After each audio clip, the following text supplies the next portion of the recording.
ہوتے ہیں. میں نے وہاں کئی لوگوں کو ناراض ہوتے بھی دیکھا کہ آپ ہماری خواتین جا رہی ہیں اور ویڈیو بنا رہی ہیں. نہیں گئے, ہم معافی مانگنے گئے. مجرم ویڈیو بناتا ہے آنسو بہاتا ہے, تو ہمیں مغفرت چاہیے. بہرحال 7 چکر ہو گئے, اب آپ نے 2 رکعت نوافل پڑھ لیے.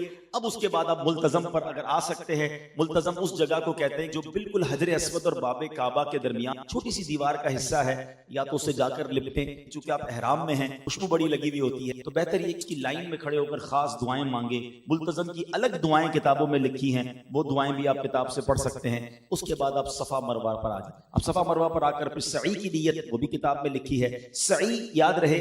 اب لوگ بعض اوقات کنفیوز کیا ہوتے ہیں کہ یار حجر اسود سے شروع ہوا, حجر اسود پر آ کر ختم ہوا تو ایک چکر ہوا, تو صفا سے شروع ہو کر واپس صفا آئیں گے تو ایک چکر پورا ہوگا.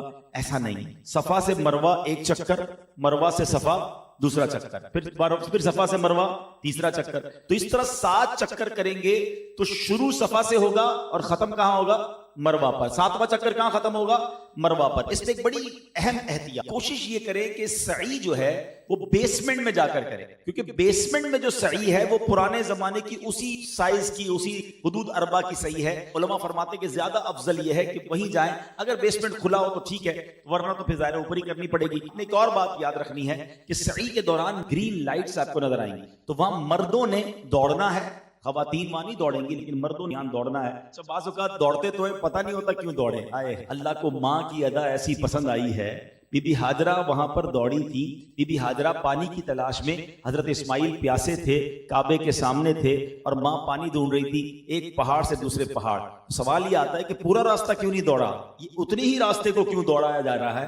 تو فرمایا کتابوں میں لکھا ہے کہ بی بی ہاجرہ کیا کرتی تھی, جب صفا سے مروہ جاتی تھی نا, تو اپنے بیٹے حضرت اسماعیل کو دیکھتی جاتی تھی, اور وہاں سکون سے ہیں کہ نہیں. اس دوران کعبے کے اور بی بی ہاجرہ کے درمیان بیچ میں ایک چھوٹی سی پہاڑی آتی تھی. جب وہ پہاڑی آ جاتی تھی نا, تو حضرت اسماعیل نظر نہیں آتے تھے, تو ماں بے قرار ہوتی تھی اور اس پہاڑی کے درمیان دوڑنا شروع کر دیتی تھی. دوڑ کے جیسے ہی پہاڑی ختم ہوتی, حضرت اسماعیل نظر آنے لگتے, وہ پھر کام ڈاؤن ہو جاتی, پھر نارمل چلتی تھی. تو ایگزیکٹلی وہ مقام جہاں بی بی ہاجرہ نے اس پہاڑی کی وجہ سے, بیٹا نظر نہ آنے کی وجہ سے دوڑی تھی, اسی جگہ وہ گرین لائٹس ہیں, اور آپ نے اس جگہ پر جا کر دوڑنا ہے. اللہ اکبر. اللہ کو اس ماں کی ادا کیسی پسند آئی. یہاں ایک اور چھوٹا سا نقطہ دے دیتا ہوں, کام آئے گا آپ کو.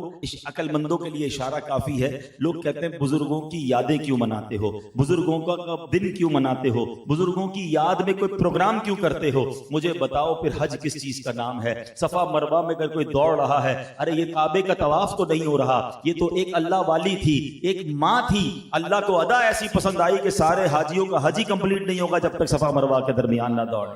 کہتے بزرگوں کی یاد کیوں مناتے ہو؟ عقل یہ کہتی ہے, لاجک یہ کہتی ہے کہ منی عرفات جانے کی کیا ضرورت ہے, وہ دن بھی کعبے کے سامنے گزار لو.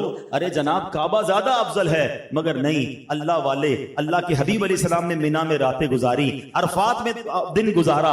اللہ کو ان کی ادا ایسی پسند آئی کہ سارے حاجی خیموں میں, سارے حاجی منی عرفات جائیں, اور یہی رب کی رضا ہے. ارے جناب عقل تو یہ کہتی ہے, ٹھیک ہے حضرت ابراہیم کے سامنے شیطان آیا تھا, انہوں نے اسے کنکر مارے تھے, اب تو شیطان نہیں ہے, اب تو دیوار ہے, دیوار کو پتھر کیوں مروائے جا رہے ہیں؟ ارے اللہ کو خلیل اللہ کی عادت ایسی پسند آئی ہے کہ میرے خلیل نے شیطان کو پتھر مارے تھے, تم اسی مقام پر کنکر مارو. اور سنو, جمرات کی رمی کا ثواب پتہ ہے کیا ہے؟ حدیثوں میں, روایتوں میں آتا ہے کہ ہر کنکر جو حاجی جمرے پر مارتا ہے, ہر کنکر کے بدلے اللہ اس کا کبیرہ گناہ معاف فرما دیتا ہے. اللہ والوں کی یاد ہی پورا حج ہے.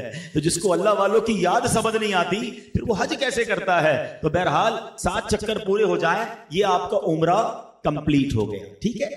اب اسلامی بہنیں اپنے بال کے آخر میں سے ایک پورا کاٹ لیں, بہتر یہ کہ چٹیا لپیٹ لیں, ورنہ 1/4 بال کا بھی پورا کاٹ لیں گی تو ان کا تقصیر ہو جائے گی. لیکن مرد کے لیے افضل یہ ہے کہ پورے سر کے بال منڈوائے, جس کو حلق کہتے ہیں, گنجا کرانا کہتے ہیں. اور اگر نہیں کروانا چاہتا تو پھر اس کو 1/4 سر کے کم از کم 1 پورے کے برابر بال کٹوانے ہوں گے. اب وہاں بعض اوقات ہم دیکھتے ہیں مروہ پہ کچھ لوگ کھڑے ہوتے ہیں کینچی لے کے, ادھر ایک کٹ مارا, ادھر ایک کٹ مارا. بال کا اسٹائل بھی خراب نہ ہو, ذرا بال بھی سلامت رہیں, ابھی تو شادی کرنی ہے, ابھی تو فلاں کرنا ہے. اس چکر میں ہمارے نوجوان تقصیر بھی ٹھیک نہیں کرواتے.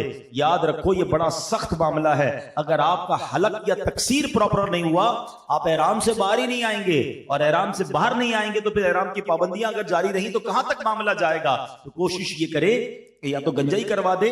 حدیث پاک میں حلق کروانے والے کے لیے 3 بار نبی پاک نے دعا فرمائی ہے. قصر کروانے کے لیے 1 بار، حلق کروانے والے کے لیے 3 بار. ارے یار میں تو واپس آ جاؤں گا، میرے بال تو ادھر رہ جائیں. تو ہمیشہ پورا حلق کروانا چاہیے. حلق میں ایک اور مسٹیک ہوتا یہ کہ بعض اوقات ماشاءاللہ لوگ بار بار عمرہ کرتے ہیں، اچھی بات ہے، عمرے کرنے چاہیے. اب آج میں نے عمرہ کیا اور حلق کروایا، اب کل پھر عمرہ کر لیا، تو لوگ سمجھتے ہیں اب تو بال ہی نہیں آئے تو اب حلق کرانے کی کیا ضرورت ہے. نہیں، آپ بے شک 6 گھنٹے میں دوسرا عمرہ کر لیں، آپ کو پھر بھی سر پہ اس طرح گھمانا پڑے گا، بے شک اس میں بال نہ ہو، لیکن آپ کو اس طرح سر مونڈوانا ضروری ہے.